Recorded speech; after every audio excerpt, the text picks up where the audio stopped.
اپنے پسندیدہ عمل و عبادت پیش کر رہے تھے کہ حضرت ابو بکر صدیق رضی اللہ تعالیٰ نے فرمایا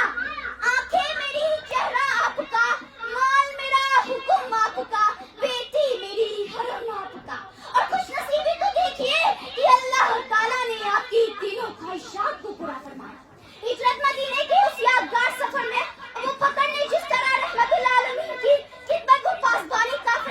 انجام دیا، یقیناً وہ تاریخ اسلام کا ایک ناقابل فراموش واقعہ ہے۔ غزوہ تبوک کے موقع پر اپنے گھر کا تمام سامان حضور کی خدمت میں پیش کر کے اپنی دوسری خواہش کو پورا فرمایا، اور تیسری خواہش حضرت عائشہ رضی اللہ تعالیٰ کی زوجیات میں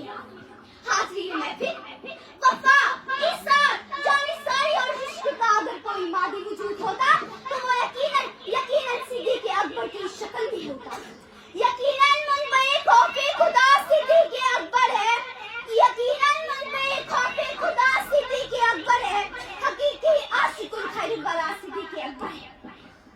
حضرت ابو بکر صدیق رضی اللہ تعالیٰ وہ محبوب خدا سے عشق و محبت ایک طرف نہ تھی بلکہ خاتم الانبیاء حضرت محمد مصطفیٰ صلی اللہ علیہ وسلم بھی آپ سے خاص لگاؤ رکھتے تھے۔ ایک موقع پر آپ نے ارشاد فرمایا ان اللہ بعثنی الیکم فقلتم کذبت فقال ابو بکر صدقت، یعنی اللہ نے مجھے تم لوگوں کی جانب مبعوث فرمایا جب تم لوگوں نے مجھے جھٹلایا اور ابو بکر نے میری تصدیق کی۔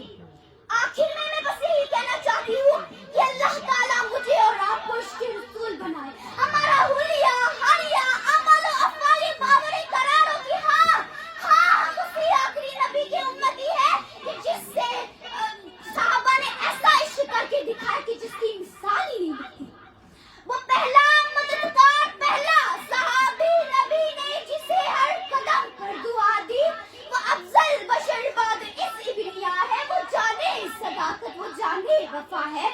فرشتے اسی کی اداؤں پہ عاشق، اسی کی نمازوں دعاؤں پہ عاشق، نبی اسے کم کراموں سے اعلیٰ، محمد سے ہر دم وفا کرنے والا، وہ صدیق اکبر کی جس کا لقب ہے، وہ پہلا خلیفہ، وہ پہلا عرب ہے، وہ پہلا خلیفہ، وہ پہلا عرب ہے۔ وما علینا الا البلاغ المبین وآخر دعوانا الحمد للہ رب العالمین فی امان اللہ۔ ماشاء اللہ ماشاء اللہ ماشاء اللہ ماشاء اللہ۔